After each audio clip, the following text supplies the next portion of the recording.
Hello everybody, I'm excited to start this new class with you guys. For week 1, we were tasked with reading chapters 1 through 4 of Louis E. Catron and Scott Shattuck's 2015, The Director's Vision, Play Direction from Analysis to Production, 2nd edition. From these readings, we focused on how to develop our directorial vision using the 3 fundamental concepts of the theater, the role of the director, examining the responsibilities of a director, as well as the history behind the role.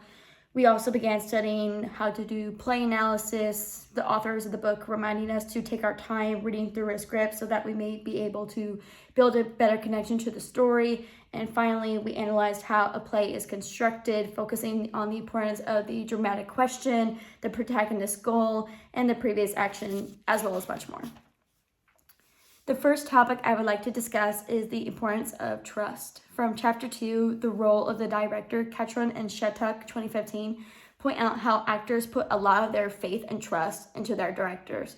Considering I have 20 years of experience as an actor, I look back to my time with my previous directors, and I can agree. I put a lot of my faith and trust into my directors. And now those tables kind of switched around because now I'm the director. Now I have actors depending on me, and that's a very heavy weight that we as directors must carry. It is our job to step up and be that person that our actors can trust, taking our responsibilities seriously and try to cast the show to be the best they can be, but also being fair to our actors. After all, how are we to expect our actors to give their absolute best in a performance if we do not do the same as well with fulfilling our roles as the directors? As directors, we need to show our dedication to the production and to our actors, making ourselves available if actors ever have a question or comments or concerns. We need to make sure that we're available to them to help them through this process of the production. And we have to be willing to put in the work. We have to be willing to put in the time to do the work. Our actors trust us to give everyone a chance to succeed. We can especially see this during auditions.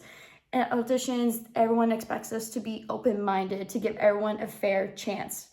In regards to selection and the pre-production process, I would say one of the most important things to consider is, do you have the people in order to do the show? These actors are relying on you not only to pick a show that everyone will enjoy doing, but also picking a show that is realistically doable for your theater program. For example, if you were to do a musical like Newsies, you wouldn't do this musical if you didn't have the guys to do this show. You would pick a more feminine show like Sister Act if you didn't have a lot of guys in your theater program. If you had majority of women, Sister Act might be a better option versus Newsies.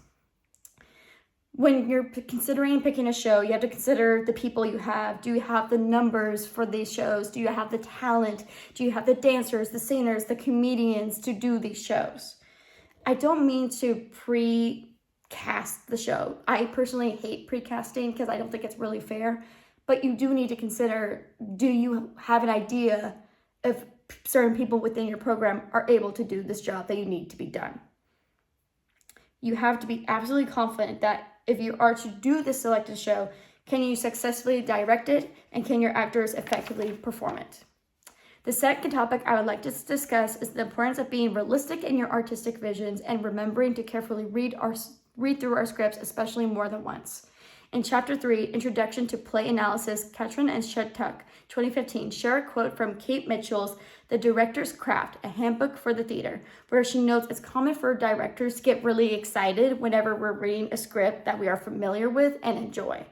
There is nothing wrong with directing a show that you really like. However, you shouldn't allow that excitement to blind you to the possibilities and opportunities you can take in your interpretation of the script.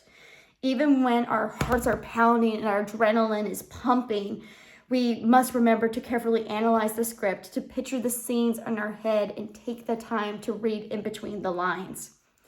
Remember, your first big idea, the first time you read through the script, might not be the best one. It's important to keep constantly reading through the script, keep looking for more little details.